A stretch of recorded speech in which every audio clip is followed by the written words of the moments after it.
Hello, everybody. Welcome back to the podcast.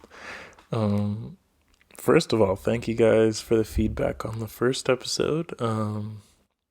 It was really good. It sparked a lot of discussion, I guess, and a lot of you guys were actually using the Connect thing on the website, and we're sharing ideas. So I actually got a lot of feedback on it, so I was surprised. But thank you guys for that, and I might even make an episode with some of your comments about the episode and what you guys thought about it.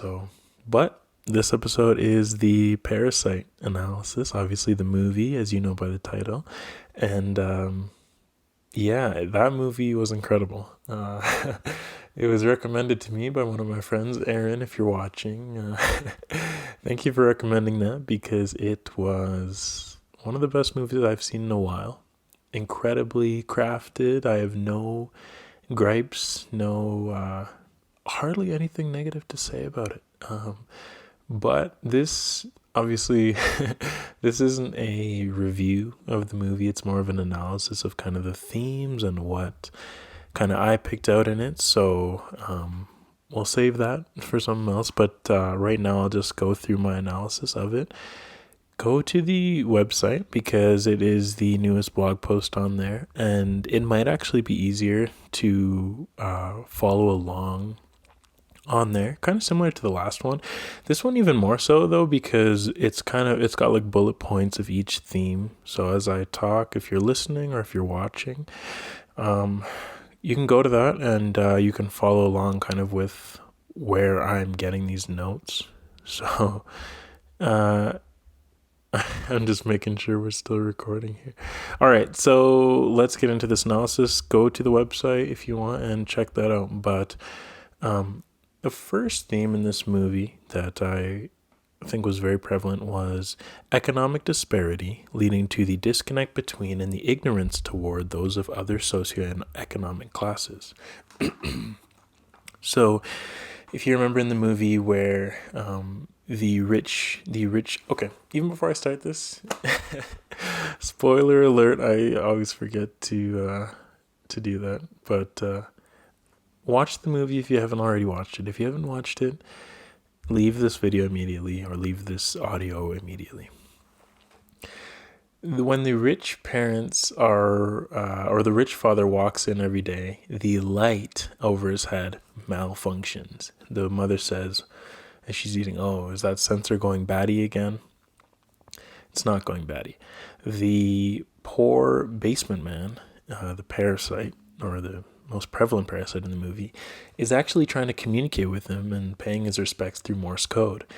What I have here is that due to the high status and the classy living conditions of the rich family, they believe the light is activated by some automatic motion sensor because we're so wealthy. It just must be automatic. It must be going batty. But it's really just a failed communication attempt from a member of a lower social class. So it serves to really represent this disconnect between social classes due to economic disparity. So where they think it's just some malfunctioning automatic special light, because of their high class, they can't really see anything else that it could possibly be, which obviously it's not really to their fault, because who would think that some dude is in the basement just trying to communicate with you? But even still, it was a cool thing to kind of show this, how this economic disparity between social classes leads to some kind of an ignorance for those of other classes. Another event where we see this theme clearly displayed is where the rich parents are on the couch, kind of keeping an eye on Da's son, the rich son, as he's camping outside in the rain, and the poor family's below the table, hiding. So we kind of already see this disparity kind of visually represented by Bong Joon-ho, where kind of the rich are up here and the poor, even though they're just right below you, you can't even perceive them in any way. So I put even right under their noses, they can only smell the stench of the poor rather than understand their situation. So the rich father, he says, "What's that smell?" And he talks about how the driver's smell always crosses the line. The poor father, his smell crosses the line. So even though they're right there, they're right below you. Kind of like with the malfunctioning light, even though they're right below you, you can't even you aren't even in the same class. You can't even be empathetic to their situation in any way. So kind of similarly to this too, the rich mother, when she's in the back of the Benz and the poor father's driving her, she can only smell him. She actually covers her nose and she opens the window. She can only smell the stench of the poor driver rather than taking any time to understand what he went through the night before. Obviously, this was the first time she really smelled him, but this is because he smelled, I guess, extra bad that day, because the sewage water and all the flooding that he went through the night before as he was driving her, he obviously couldn't shower or whatever, so she can only smell his stench, and whatever makes her feel bad, that's what she perceives. She opens the window, but she doesn't take the time to ask him, or she can't understand that situation in any way. So I find it kind of interesting because I don't think it's that the director's saying like, you should try to understand the situation, or he's saying the rich family, as I mentioned, are at fault for not understanding that there's some guy in the cellar trying to communicate with them. But it's just the idea that there's a disconnect there, and whether they try to do it or they don't, or they're at fault or not, something happens as soon as there's this economic there's some disparate gap economically between social classes, and it leads to some kind of a disconnect there. And I think that's what Bong Joon-ho is really getting at there. In the same car ride, the rich mother also says that rain was such a blessing. So the rain that made the poor, all the poor in the semi-basement homes get flooded and their livelihood was threatened. It was a blessing to the rich family. They finally brought some rain. So again, this serious disconnect where she's on the phone talking to her rich friend about how great the rain was. Meanwhile, the driver, he's just like, are you serious? Like, that rain almost wiped us out. Again, the serious disconnect there due to economic disparity, leading to this ignorance towards those of other socioeconomic classes. What I wrote here is the rain, it causes only a minor inconvenience for the rich, and their camping trip is rained out. This is actually after. Actually, no. So their camping trip was rained out, but then they go and like to make their birthday party because it was rained out. So it causes a minor inconvenience for the rich. Like the camping trip, it's no more. But the poor have their entire livelihood threatened. Their homes are flooded, and they're forced to sleep in a gym. So extreme disconnect there due to economic disparity. The rich mother cannot empathize or even sympathize, for that matter, with the poor father. Also, the rich parents, how they incorrectly theorize about the event in the Benz. So in the Benz, Jessica, she placed the trap. She left her panties actually behind to make it look like the driver was guilty, obviously, of having sex with Jessica, and they got to fire him. So to the rich parents, they thought actually the panties must mean Jessica's on drugs, because they're like, why would you not put your panties back on? Like, why would you leave that behind? Is she on drugs? And they were like, oh, is she on meth, cocaine, or whatever? I don't remember the exact quote, but it was something about that. So rather than asking to find the answer, they're so disconnected that they feel they're better off coming to their own conclusions. They even use Jessica's supposed drug use as a turn-on during sex while they're on the couch right above them, in the same scene where they're on the couch and they're under the table. The poor family's under the table. And they don't actually take the time to figure out what actually happened in the Benz. So again, there's this disconnect here, and whether or not they should have taken any time to figure out what happened, there's still a disconnect there. They make their own assumptions. They theorize about the events on their own. They come to their own conclusions. They fire people at their own will. They don't ask anybody. There's some kind of a disconnect there due to their high status. We also see the disposability and the lack of empathy for employees of a lower status. So, for instance, the rich father can't even tell the driver himself that he smells bad, but he can go on and on about it to his wife. So this is where the poor father was underneath the table. He was hearing the rich father go on and on about it while they were on the couch, saying, oh, this is how he crosses the line. But he didn't have the decency to even tell the guy who actually smelled bad, that, hey man, or do anything about that. So he's just a disposable employee. So it was almost like the poor father was so hurt by that, and he kind of like covered his eyes like with his arm, like all he was under there, just kind of almost realizing like how he's almost disposable in a way. He's not cared for. He's just talked poorly about. He's joked about between the rich family, but they never would tell him. He's just a disposable employee. So that caused him a lot of pain. The rich mother also gives so many directions to the poor mother. She goes on, while they were about to go on their camping trip, she goes, this is how you walk the dogs. This is how you feed the dogs. This is how much to give them. This is who needs whatever food. She tells her to cook the ramdon immediately. If you cook it now, it'll be perfectly ready by the time we get there, about 8 minutes away. She tells the poor mother to roll out the tables at Da-sun's birthday party. She has her do nearly everything for her. So it's just this lack of empathy for employees of a lower status, because they're up here. Why should we care about the feelings of our housekeeper or who we employ? Because they're just disposable. The rich mother also goes and she drops all the groceries into the arms of the driver without any empathy of how heavy it's getting. You can see he's holding the groceries. She's like plopping these things and she's on her phone. Oh, the party's going to be so great. Meanwhile, the guy, like the driver, who's not even really he's not supposed to be carrying these groceries and doing all these things or whatever. And she's dropping him in. It's getting heavy. He can hardly carry it. Not to mention, this is right after the night where he didn't get any sleep. They were at the gym. Their livelihood was threatened, as I mentioned. So just this lack of empathy there due to this disparity in economic standing. And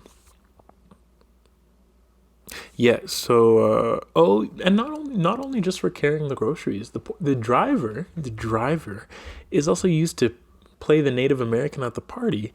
And just used for all sorts of things that isn't even supposed to be used for that purpose. So these employees they're just disposable to the rich family. They mean nothing, and kind of just how they're just firing people at will. It's the same thing with the poor driver. Like he's got this Native American headdress on. The dad's saying, "Okay, just go here.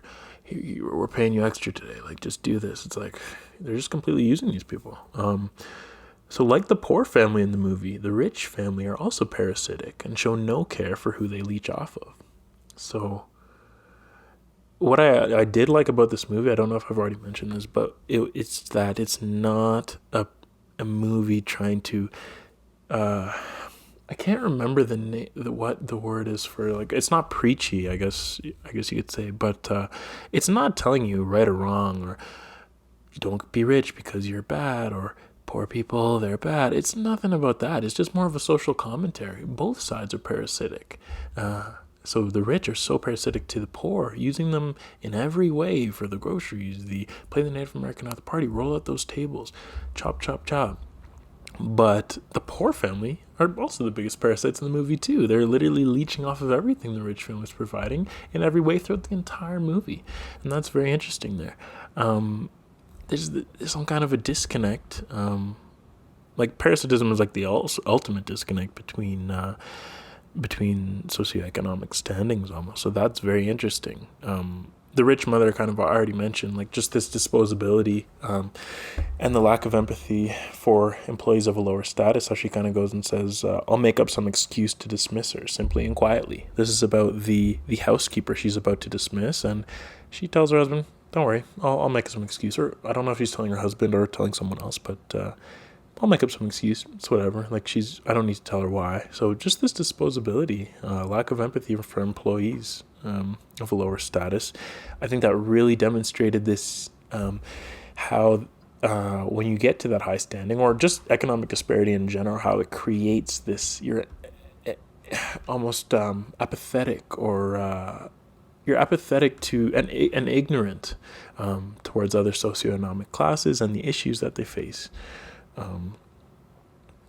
Another quote which I found very interesting was the rich mother said, while they were on the couch, it was a really key moment in the movie, I guess. It's where she says, it's been forever since I rode the subway.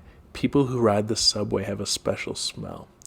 So here the rich mother makes this sweeping generalization and shows a prejudicial and highly stereotyped attitude towards the poor. Just a completely sweeping generalization of how all people who ride the subway, they have a special smell. It's been so long since she's wrote it, she can't put herself in that same mindset of what they are kind of like. So there's that disconnect again there. We also see a disconnect kind of between members of the poor, namely the disconnect between the housekeeper and the poor mother.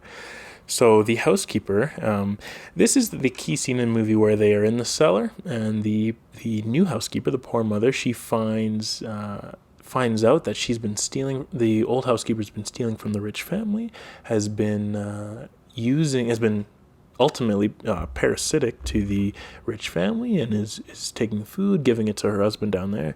So the housekeeper actually tells her, she doesn't want her to obviously call the police, so she says, as fellow members of the needy, please don't call the police. And the poor mother says, I'm not needy.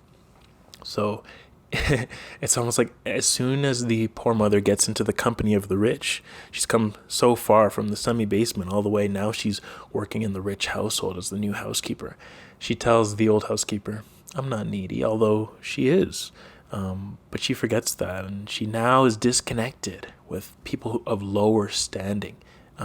Or at least who she feels are of lower standing, even though it's not the case, but there's some kind of a disconnect there as soon as you get to a higher level. The poor mother, kind of as I just mentioned, feels that she's increased in class and she should not be likened to the needy housekeeper. The poor mother looks down on the housekeeper and the basement man for using loan sharks when their cake shop went bust.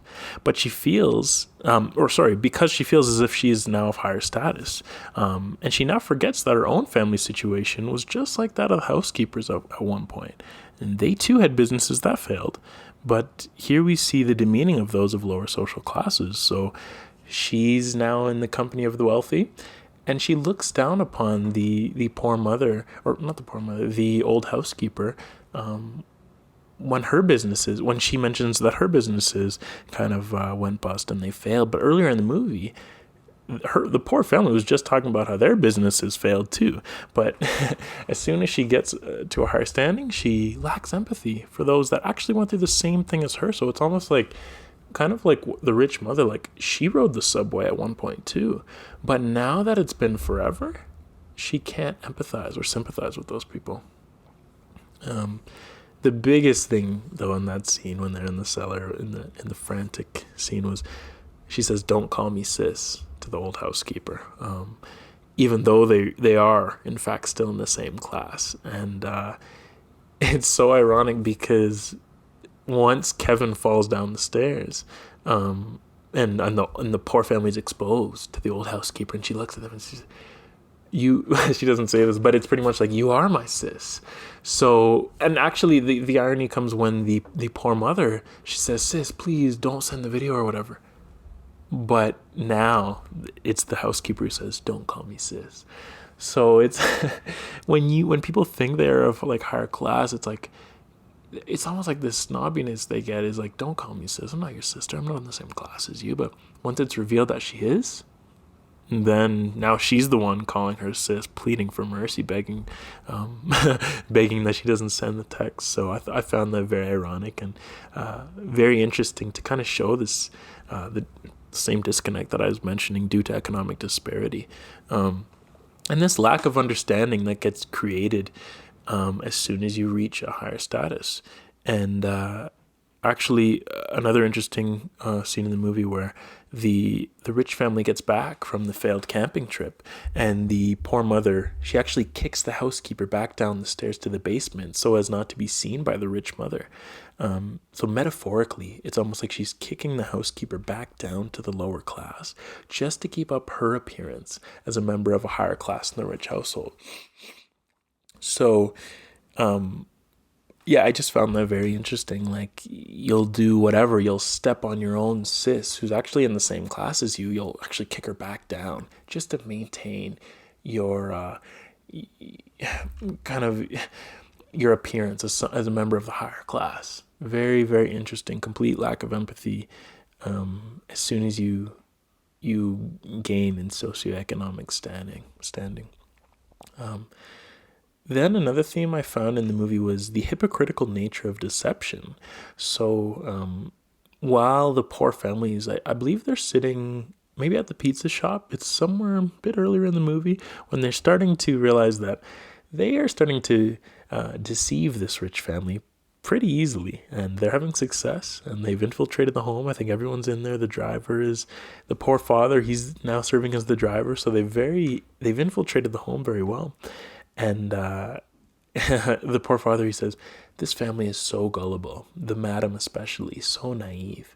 So I thought this was kind of like very hypocritical, because the poor family, they're only deceiving themselves, thinking that they're getting ahead in life.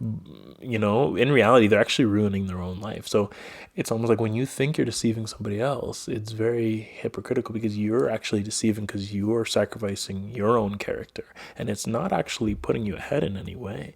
But it's very hypocritical to think, oh, they're so naive. They're so gullible, but maybe you're the one who's naive and gullible for thinking that all this deception is going to work. On the opposite end of the spectrum, the rich mother, she engaged in some deception in the movie, and at a certain point, when she is not going to tell Jessica that she found the panties in the car, and she's not going to tell she doesn't want to reveal that, she wants to deceive her, and she's going to just let go of the driver without saying anything, the old driver. She says, oh, Jessica, you're so young and innocent. You have a lot to learn about people. So she kind of puts her arm around there, and it's very interesting because the rich mother seeks to deceive Jessica into thinking she doesn't know what happened between Jessica and the driver. But she's completely unaware that she's actually the one who's being deceived.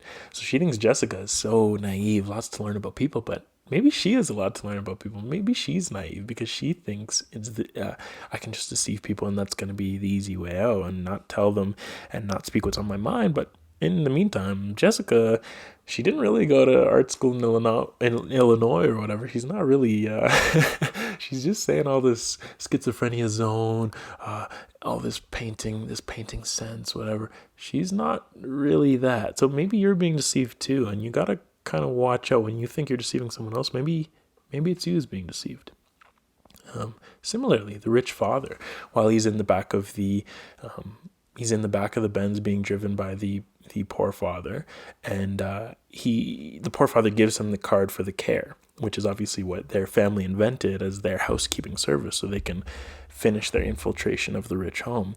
And he gives him the card, and the rich father says, thanks to you, I can play the good husband. So the rich father, he basically wants to pretend to his wife that he found out about the housekeeping company by himself, but little does he know that he's the one who's being deceived, that this is even a real house care company. So when he's kind of seeking to deceive his wife into saying, I found out about this great company, whatever, I can play the good husband, he's actually being deceived. This is not a great company, and you think you're deceiving your wife, but you're actually being deceived into buying into this company. Another theme in the movie I found was the mistaken idealization of wealth and status. So we look at the wealth stone as a great symbol of this, because the wealth stone was given to Kevin by Min, his friend who is in college and is going off, and he says, here, this is going to bring wealth to you, or whatever. I don't remember the exact quote, but it's something that it's going to bring wealth. So that's why I called it the wealth stone. So Kevin believed that riches... what did I put here? Kevin believed that the riches that could be obtained from the wealth stone would mend his family's issues. In the end, that same wealth stone nearly brought death upon Kevin. So this wealth stone that you think is going to mend all the issues, and you're idealizing what's going to happen when you become wealthy and you reach a higher status, it almost brought death to you. The poor basement man used it to smash Kevin's head, nearly killed him. The same wealth stone that's supposed to bring such great things and great blessings, to idealize that is maybe a mistake. Bong Joon-ho is saying, while trying to give the wealth stone to the basement man, while Kevin was trying to give it to the basement man, it actually fell down the stairs and caused trouble before it could even be passed off to bring the basement man any good fortune. So Kevin was actually trying to pass that off to the basement man, once he got out, but it fell down the stairs. And Kevin tried to go recover it, and that's when Kevin got trapped and almost got killed because he's trying to pass off this wealth stone to bring you some kind of blessing. And it only caused trouble, and it almost got, kind of as I mentioned, Kevin killed.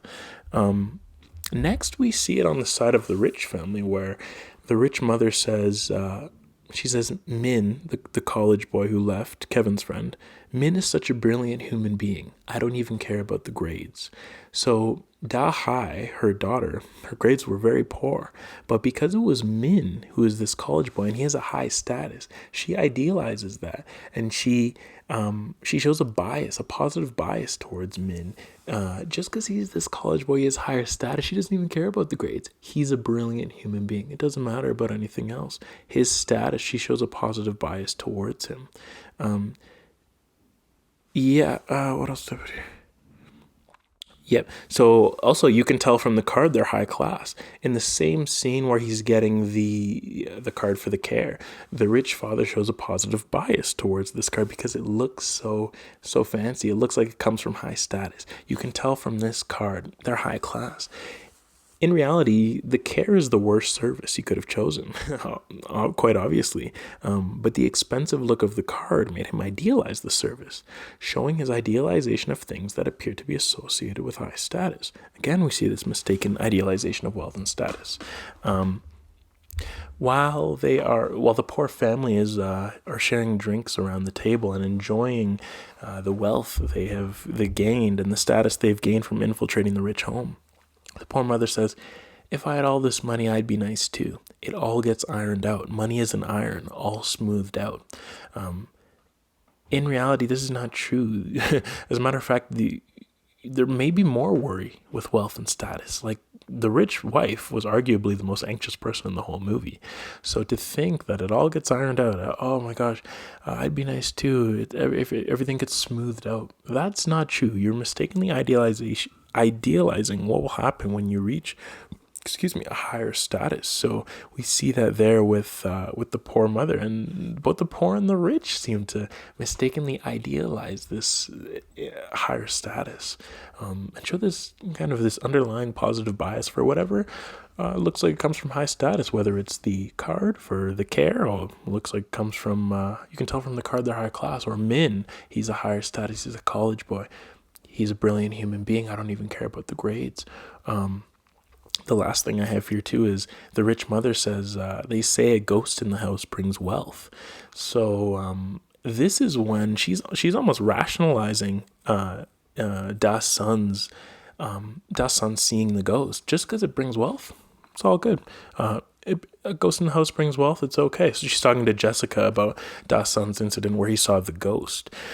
So what I wrote here is she rationalizes and accepts the ghost since it's said to bring wealth. In reality, that wealth-bringing ghost only brought death.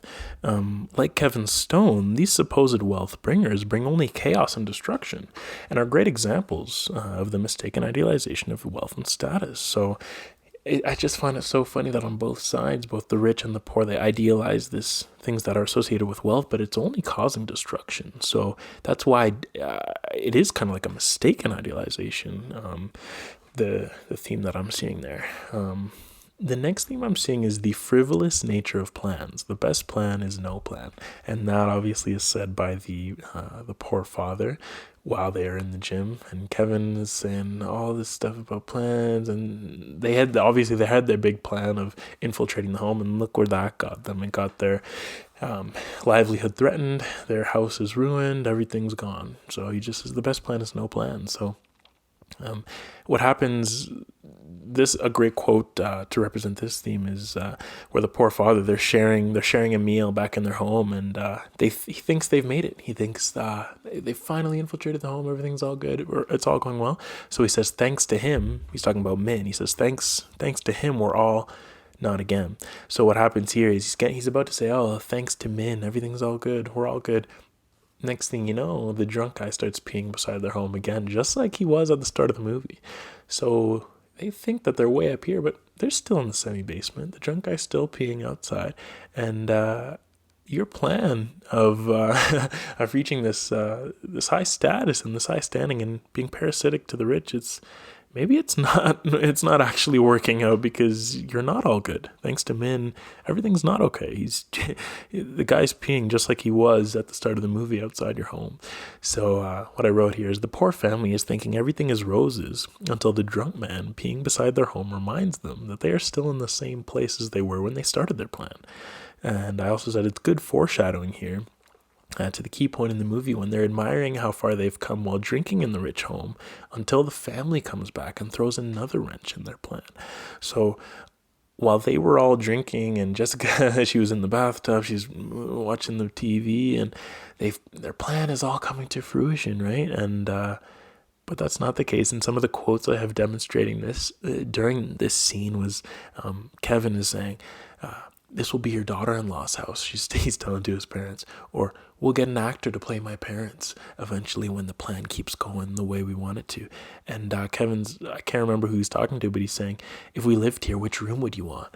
So they're planning all sorts of these things, but it's just not coming to fruition. The frivolous nature of plans, very clear in those quotes. And then actually earlier, Jessica says, or it might have been Kevin, but they say this wasn't part of the plan. So this is when the housekeeper comes back as they share drinks in the rich family's living room. Yes, it was Jessica. Where in the monitor, the camera for outside, they see the housekeeper with her face right up to the monitor, and she says, this wasn't part of the plan. So the plan is going to ruin again. And then Kevin's father, obviously, as I mentioned, he says, you think all these people plan to sleep in a gym tonight? Obviously not. So we clearly see that there. I also have near the end, right at the end of the movie, where Kevin says, all you'll have to do is walk up the stairs in the letter to his father. That's not true.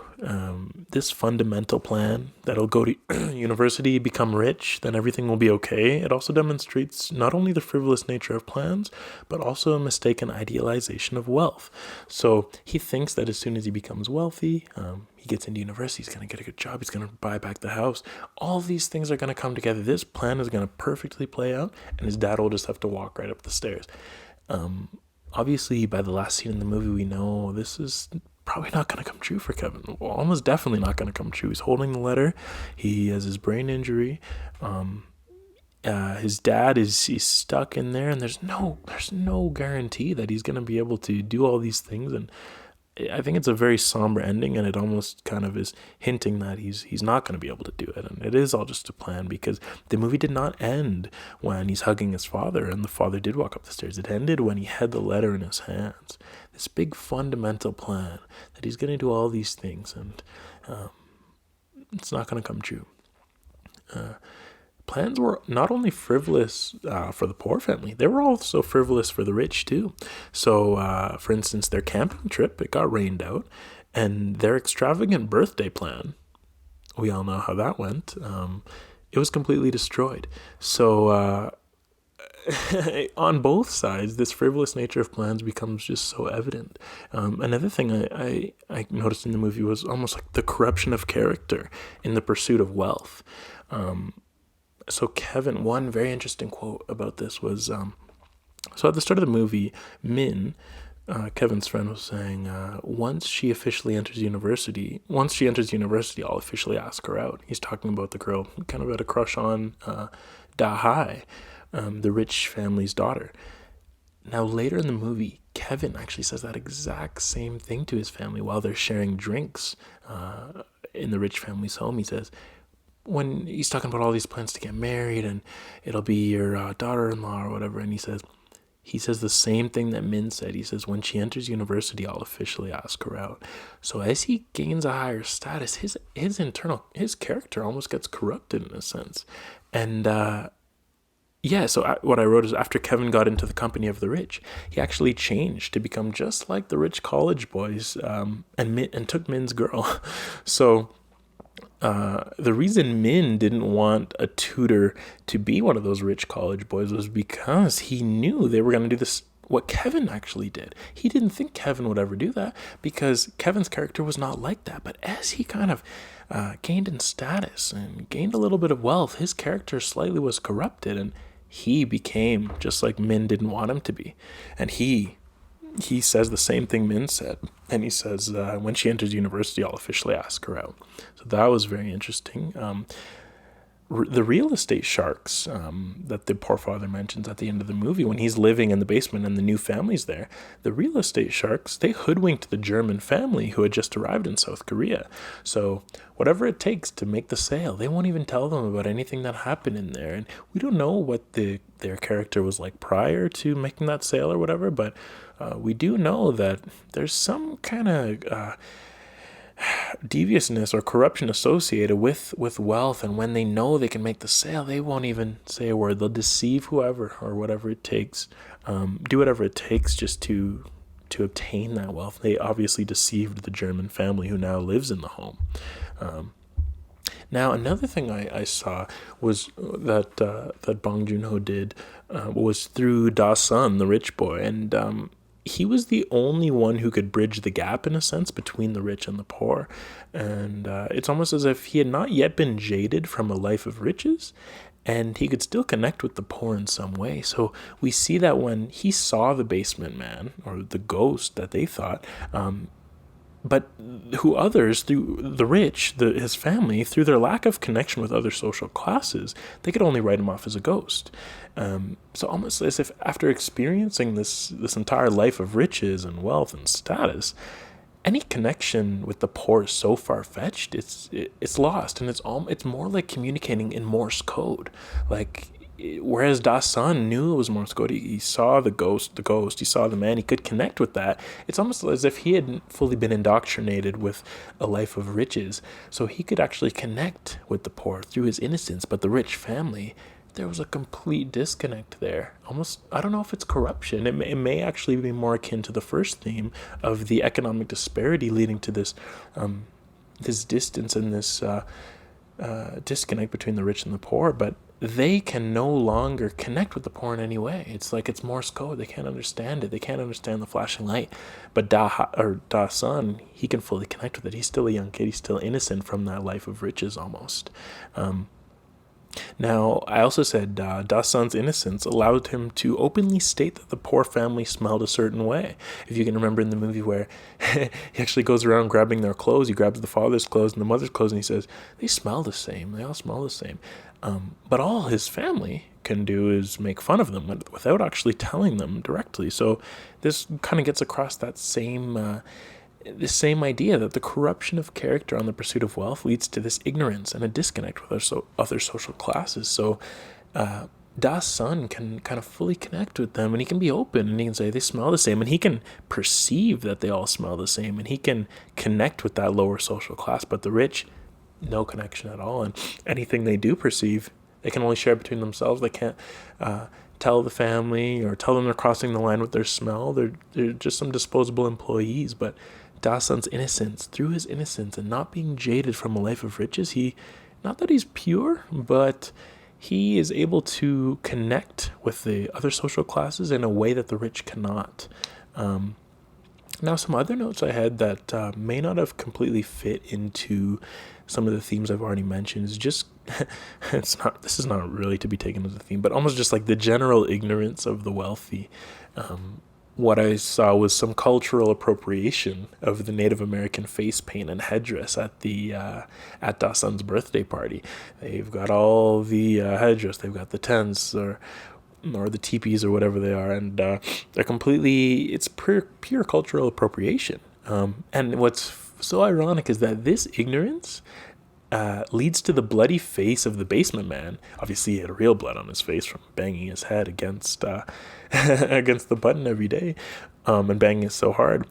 It blends in now with the people in the party, because it's just like the war paint that the rich painted their faces with for fun. So when the basement man comes in with his bloody face, he's just like part of the party, because their cultural appropriation, he just looks like just one of them. So I thought that was just very ironic. I don't know how that fully snaps into any of the themes, but if you guys have any ideas, let me know.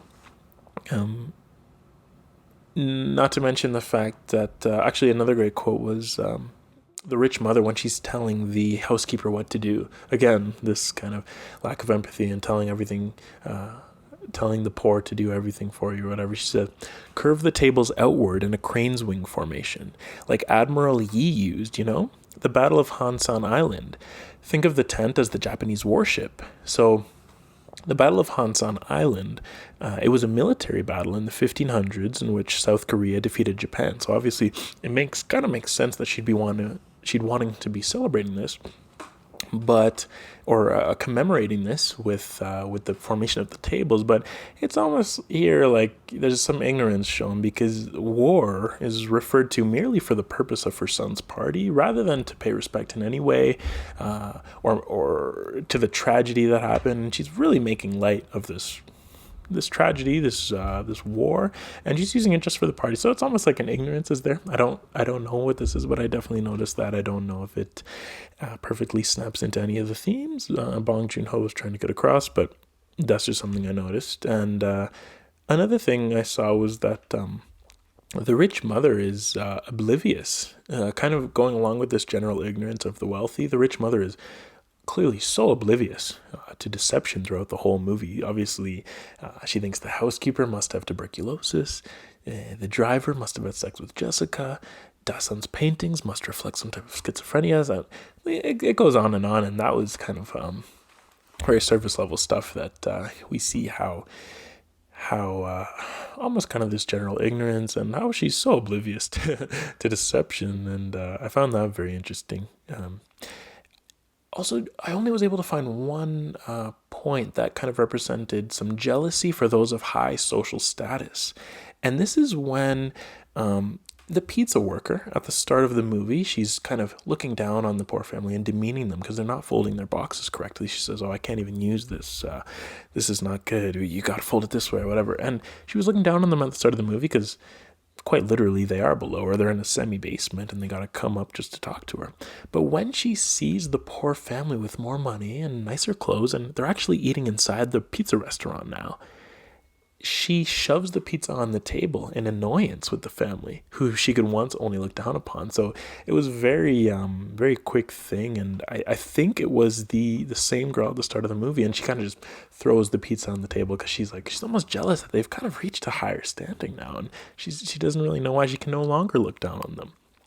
And then what I did also notice was just this kind of underlying motif of economic disparity, and not represented through quotes, but even through the disparity in height between the homes of the rich and the poor. You got Kevin had to walk way up, kind of way into the into the mountains almost, just to get to the rich home, and he's kind of looking back like, man, this is high. And then they're living halfway underground and through a blurry window at that. They can't even really see what's happening outside. And what a contrast this is compared to when they're in the company of the rich and they can look out and they see nature so clearly through the huge glass windows. So I thought that was very interesting to show this economic disparity.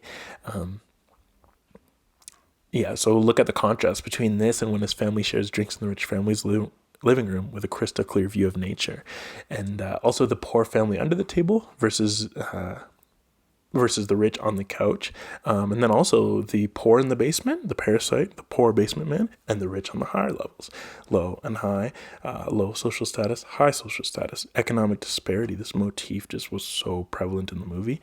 And just kind of closing out to just the key event and really the turning point in the movie was obviously when they were sharing drinks and enjoying what their deception had earned them for a quick moment. But what I wrote here is that the only time in the movie the poor family felt satisfied from being deceitful in the pursuit of wealth was perhaps the most fleeting time of their lives. In no time, the storm came, literally and metaphorically, completely contrasting their experience in their made-up world of luxury. The sewage they were putting into the world was literally spewed back at them, and their life actually became worse than it was in the first place. So that point in the movie just kind of tied it all in, and I think this represented pretty much all of the themes that I had picked out in the movie, and this was corruption of character and the pursuit of wealth. So they had to deceive and even murder on their journey to this high socioeconomic status that got them to be enjoying TV while in the bath and with their smart water or whatever type of water they had, and enjoying drinks and joking around. And it took so much deception, and their character internally was almost corrupted in this journey to wealth. It also showed the mistaken idealization of wealth and status. As I mentioned, clearly they were worse off after becoming more wealthy because they get back to their home and they don't really have a home anymore. They're sleeping in a gym. Their home is ruined. So them thinking that wealth and status is going to smooth it all out, money is an iron, that wasn't true either. That was clearly shown in the turning point in the movie. And what was also interesting was that point in the movie is actually right in the middle of the movie as well. This point in the movie also shows the frivolous nature of plans. So their plan to infiltrate the rich home and to live parasitically off them was completely ruined. And finally, it shows the hypocritical nature of deception. So at the climax of their deceitful plans, with their entire family having infiltrated the rich home, they deceived themselves, thinking the most by dreaming of all the ways, they deceived themselves the most by dreaming of all the ways their new life would benefit them. So their deception, thinking that, they're so naive and we've deceived them, they were only being deceived, and their plan was actually being ruined, and their life was being ruined while they thought they were just going to leech off the rich family. So yeah, guys, this movie was just, it just opened up so many avenues of thought for me into a lot of the themes, and I hope it did for you guys as well, because this was, it really was a masterpiece, and it really did deserve all of the, it basically killed at the SAG Awards, the Academy Awards, Golden Globes. This movie really deserved it. So if you haven't already watched it, go watch it. And I can't remember now if I said spoiler alert, but I guess it's too late now, but maybe I'll put it in the description or something. But yeah, guys, what did you think about this? Let me know. Comment on Apple Podcasts, Spotify, Google Play, YouTube, wherever you're listening or watching this. And what I also think is, what we should do, guys, is to grow this thing, like to share this, try, like if you can, see if you can share it with 2 people. So if everyone shares it, like if you like it, if you don't like it, don't share it. Just keep watching or stop watching, whatever. But if you actually like it, like rate it or like it or whatever, rate it on iTunes. That helps a lot. But I think what will be kind of unique is if we share it. If you share it with 2 people and you tell your friends that you like it, or just like send them the link or whatever, and that will actually allow us to grow exponentially and to have more, like a lot more discussion. So if you're liking it, yeah, maybe show your love that way. So, but you can do whatever you want. You can just watch it in peace. You don't need to do anything. But I think that would be really cool if everyone shared it with 2 people to grow it like that. So. But I'm in this for the long ride, so, for the long run. But, yeah, it's like Kendrick said, I'm going to be here for a while, buckle up, enjoy the ride. Or buckle up for the ride, because I'm going to be doing this for a while, because I've got a lot of different ideas about different things, movies, whatever, just sparked some ideas. I want to share it. And as I mentioned in the first episode, it's not just going to be me. It's going to be stuff coming from you guys as well. I want to use the feedback to create episodes. I want to make a discussion. I'm thinking of maybe doing like a live episode where we can like comment and like and share ideas like during the episode or whatever. But it's like an open dialogue for ideas, guys.